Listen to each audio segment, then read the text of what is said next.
दस्तूरनगर येथील गौरक्षण संस्थेत श्री अनिल जुगलकिशोर अग्रवाल यांच्या वाढदिवसानिमित्त एक अद्वितीय, अभूतपूर्व आणि भावपूर्ण सेवा सोहळा पार पडला। या निमित्ताने गौमातेला 5600 किलो फळं, भाज्या, गूळ आणि ड्रायफ्रूटचा भव्य नैवेद्य भक्तिभावाने अर्पण करण्यात आला।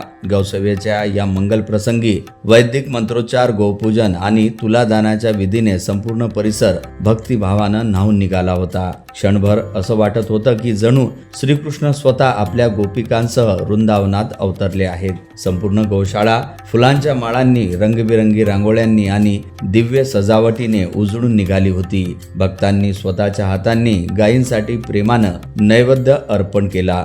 केळी, सफरचंद, भोपळा, द्राक्ष, गूळ, काजू, बदाम अशा विविध प्रकारच्या फळं, भाज्या आणि मेव्यांचा समृद्ध नैवेद्य गोमातेला अतिशय आदराने अर्पण करण्यात आला। या अनोख्या उपक्रमात 56 प्रकारचे स्वादिष्ट आणि पौष्टिक पदार्थ गौमातेला अर्पण करण्यात आले। मिठाया, ताजी फळं, भाज्या, मेवे आणि गुळाचा सुगंध वातावरणात दरवळत होता।